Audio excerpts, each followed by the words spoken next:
800 টাকা একটা রুম পাইছি। আর এরকম ভিউ এর সাথে দেখো, জাস্ট ভিউটা দেখো ভাই, অনেক সুন্দর। আর এই রুমটা প্রথম আমাদের নিতে অনেক ঝামেলা হয়েছে, কারণ হচ্ছে আমরা বাংলাদেশি, ওরা বলছে যে বাংলাদেশিদেরকে রুম দেয় না, তো তার জন্য আমাদের 200 টাকা বাড়ায় 800 টাকা দিতে হয়েছে। আর এই সাইডে দেখতে পারো, এই সাইডে কত সুন্দর, দেখা একটু ক্লোজ হয়ে যা। আর আমাদের রুমটা হলো এরকম, আর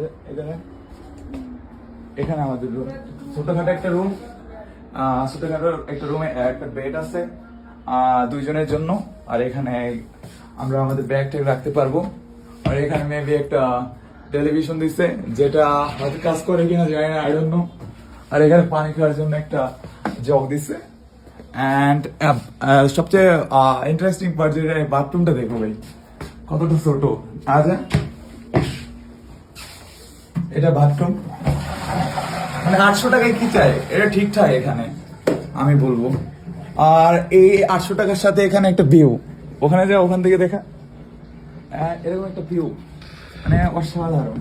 বসার একটা সিট আছে এখানে, রাতে বৈশা অনেকটা এনজয় করা যাবে, অনেকটা এনজয় করার মতো। 800 টাকায় আমার কাছে এটা ঠিকঠাক। বাট প্রথমত একটা প্রবলেম করছে যে বাংলাদেশের জন্য রুম দিবেন আমরা। অ্যান্ড মেহেদি আছে আমার সাথে, মেহেদি কিছু বল যে কি বলছিল আমাদের 800 টাকায় আসলে আমরা বাংলাদেশে স্টুডেন্ট পরিচয় দেওয়ার পরে আসলে আমাদেরকে ওনারা রুম দিতে চায়নি। আমরা সব ডকুমেন্ট দিতে চাইছিলাম, পাসপোর্ট ভিসা, তবুও উনি দিতে চায়নি। পরে আর কি অনেক রিকোয়েস্ট করার পরে আর কি রুম দিতে বাধ্য হইলো। এন্ড এইটার সাথে দেখো ভাই কি একটা সুন্দর একটা ভিউ। আর আমরা আছি সিমলায়, এরকম একটা ভিউ এর সাথে মানে অসাধারণ আমি বলবো। আমরা অনেক উপরে এখন, আর এখানে আসতে আমাদের অনেক টাইম লাগছে, যেহেতু এটা অনেক উপরে আছে। এটা আমাদের রুম, এন্ড দ্যাটস ইট। আর মেয়েদের মনটা হয়তো একটু খারাপ, আমি জানি না কেন। ঠিক আছে, রুম পছন্দ হয়েছে ভাই? হ্যাঁ, প্রবলেম নাই তো? কোনো প্রবলেম নেই।